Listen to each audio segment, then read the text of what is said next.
Bonjour tout le monde et bienvenue dans mon atelier. Je suis Diane Desiel et aujourd'hui dans la vidéo, je vous montre à faire le patron pour un emmanchure descendu ainsi que la manche à tête plate, un peu comme le chandail que je porte aujourd'hui ou encore comme cet échantillon. Pour commencer le patron de l'emmanchure descendue, j'ai décidé aujourd'hui de vous montrer ça avec ma base de t-shirt, mais vous pouvez utiliser la même technique que je vais vous montrer avec n'importe quelle base, que ce soit votre chemisier, votre manteau ou votre corsage de base. La première chose qu'on va faire, c'est venir tracer nos bases sur un autre papier. Ensuite, ce que vous allez remarquer, c'est que j'ai tracé la ligne de couture aux endroits que je vais travailler parce que ma base de t-shirt a déjà les valeurs de couture intégrées et lorsqu'on fait une modification, c'est toujours mieux de retourner à la ligne originale. Les modifications vont être exactement les mêmes pour le dos et le devant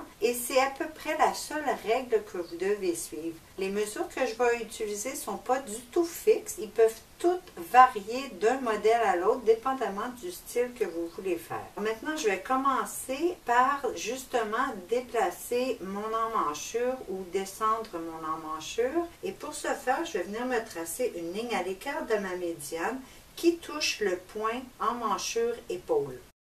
Et je vais bien sûr faire exactement la même chose au dos. Maintenant, sur cette ligne, on va venir décider de combien on veut descendre l'emmanchure. Sur le chandail bleu que vous avez vu lors de la présentation, j'avais simplement doublé ma mesure d'épaule. L'épaule avait 9 cm, mais pour cet exemple, je vais faire un petit peu plus petit, alors je vais le mettre à 8 cm de mon point d'épaule original. Et on mesure de la même façon pour le dos.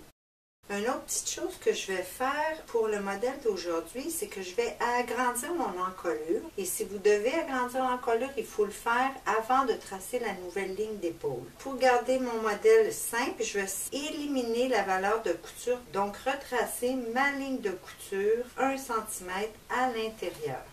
Même chose pour le dos.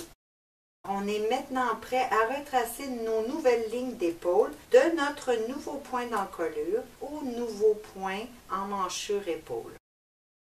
Encore une fois, on fait la même chose au dos.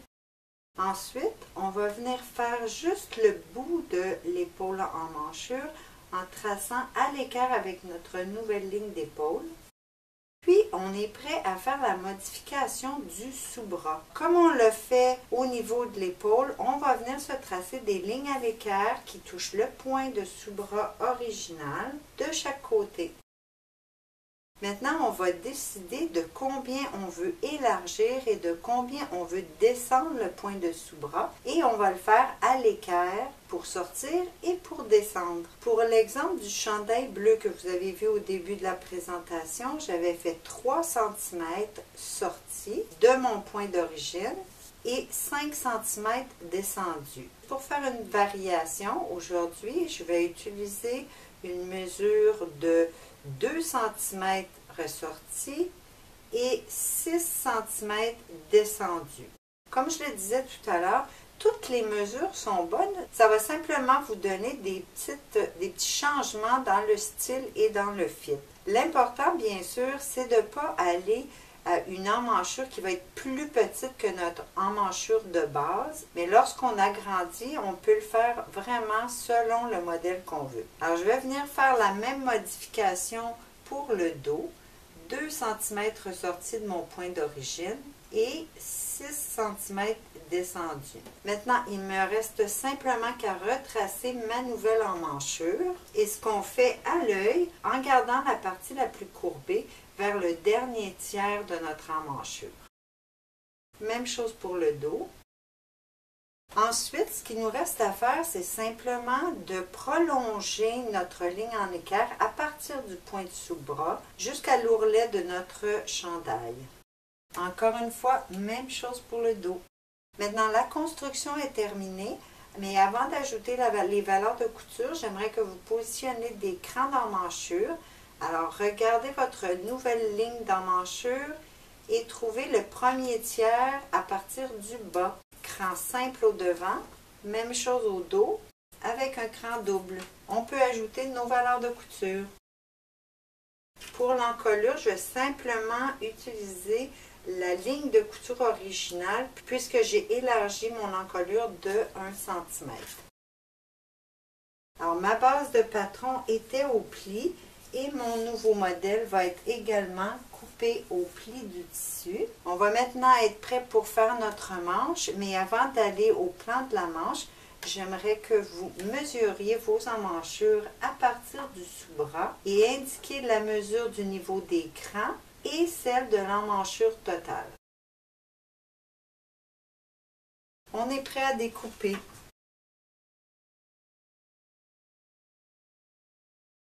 Maintenant, pour la manche, on se prend une autre pièce de papier qu'on va plier au centre parce que la majorité de la construction doit rester symétrique. Je sais que certaines personnes vont choisir de modifier la manche qui venait avec le gabarit qu'on a utilisé pour faire notre emmanchure descendue. Mais étant donné qu'il n'y a aucune ligne de construction qui va rester intacte parce qu'on a une tout à fait nouvelle emmanchure, moi je préfère partir de mesures qu'on a trouvées dans notre nouvelle construction. Maintenant, vous vous rappelez peut-être qu'une manche de base a normalement environ 58 cm.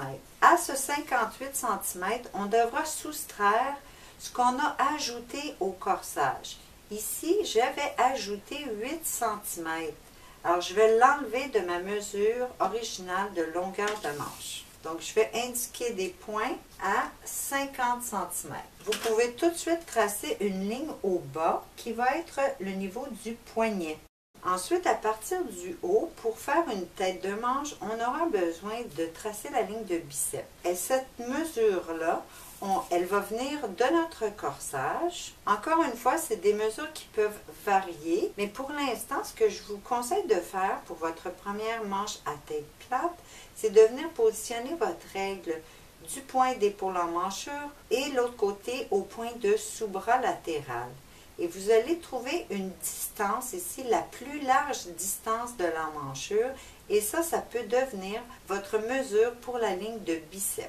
Alors, on peut même le faire à l'œil. Ici, on voit que c'est presque 2 cm. Je pourrais choisir d'utiliser la mesure de 2 cm. Est-ce que ça fonctionnerait aussi si je mettais 3 cm? Oui, bien sûr. Puis si vous décidez de mettre un seul centimètre, ça va fonctionner également. Alors moi, ici, pour l'exemple, je vais mettre 2 cm et je trace ma ligne de biceps. Pour la prochaine étape, vous aurez besoin de vos mesures totales d'emmanchure dos et devant qui devraient être très similaires. Ici, mon devant a 1 mm de plus que le dos. Si je les additionne et que je divise par 2, pour trouver la moyenne et avoir ma manche tout à fait symétrique, ça va me donner 23,55. Alors, cette mesure balancée, je vais venir la positionner à partir du haut de la manche et je vais pivoter ma règle jusqu'à ce que ma demi-mesure ou la mesure balancée touche la ligne de biceps. Une fois que le point où la mesure touche la ligne de biceps, on peut tracer. Maintenant, pour la largeur de la manche au poignet, c'est bien entendu la mesure que vous voulez. Si vous voulez un petit poignet, mesurez la distance que vous voulez et reportez la mesure ou la moitié de la mesure sur le plan au bas. Pour le chandail bleu que vous avez vu encore une fois, c'était une manche large, donc j'ai simplement décidé de tracer à l'équerre de la ligne de biceps vers le bas. À ce moment-ci, notre construction symétrique est terminée. On va avoir seulement qu'à refaire des petites différences pour l'emmanchure. Alors maintenant, ce que je vais faire, c'est juste reporter les coins pour les avoir de l'autre côté et pouvoir le tracer. Une fois les lignes retracées, on peut déterminer quel côté va être notre devant et quel côté va être notre dos. Puis, on va tout de suite se tracer une petite ligne à l'équerre sur la tête de manche pour que ce soit bien droit sur le dessus de la manche lorsqu'on va la poser à notre emmanchure. Ensuite, vous regardez du côté du devant et on va diviser notre ligne oblique en 4. Maintenant, pour vous guider pour la courbe, vu que la manche est très plate, on va aujourd'hui monter au premier tiers d'environ 3 mm et descendre au dernier tiers d'environ 3 mm. Puis on va rejoindre l'angle droit, toucher le premier tiers, toucher le point du centre et le dernier tiers, puis le point de sous-bras. Au dos, la courbe est légèrement différente. On va diviser notre ligne en 3. Puis les mesures vont être un petit peu différentes aussi à différents endroits. Au premier tiers, on pourra mettre environ 5 mm. Et entre le dernier tiers et le sous-bras, on va descendre d'environ 3 mm. On touche le tiers, puis on descend. Alors moi, je vous fais courber la tête de manche, même si elle est plate, pour avoir un meilleur ajustement. Et aussi, la petite courbe qu'on a ici, ça va vous simplifier la vie lorsque vous allez faire votre couture de sous-bras d'un bout à l'autre. Maintenant, avant d'ajouter les valeurs de couture, il nous reste juste à mettre nos crans d'emmanchure qu'on va prendre sur notre plan de corsage et on va les reporter sur la manche comme on les a mesurés, donc à partir du sous-bras. Maintenant, on est prêt à ajouter nos valeurs de couture. Et n'oubliez pas d'ajouter un ourlet au bas, habituellement d'environ 2,5 cm à 3 cm pour les tricots. On est prêt à découper, puis commencer par la tête de manche. Ensuite, pour la couture de sous-bras et l'ourlet, vous pouvez replier votre papier et couper les deux épaisseurs en même temps. Alors, notre patron de manche est terminé. Tout ce qui va vous manquer, c'est le cran de tête de manche qui correspond aux épaules du corsage. Et on va le placer à la demi de la différence entre les emmanchures du dos et du devant.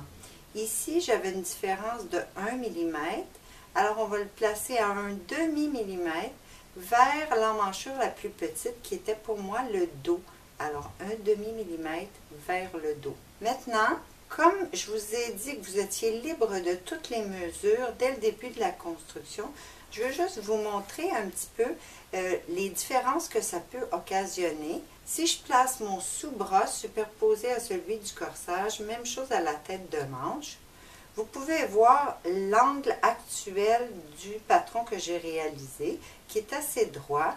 Alors, vous avez beaucoup de mouvements sans que le chandail lève. Vous pouvez monter votre bras jusqu'à ce niveau. Maintenant, pour la tête de manche, si vous aviez placé une plus grande mesure, par exemple 5 cm, je viens de déplacer comme ceci, vous voyez que l'angle au sous-bras est plus prononcé, ce qui veut dire que votre chandail, alors tout le corsage va lever plus facilement, aussitôt que vous voulez lever votre bras, plus que l'angle du patron. Une manche montée, par exemple, qui ne pourrait pas s'appliquer pour mon emmanchure descendue, mais pour une manche de base, vous donnerait un angle environ comme ceci. Alors, vous savez, quand vous portez des vêtements avec des manches montées, qu'aussitôt qu'on lève le bras un petit peu, c'est tout le corsage qui va tirer et qui va chercher à monter. C'est tout pour aujourd'hui. J'espère que vous allez apprécier. Merci d'avoir été là. À bientôt.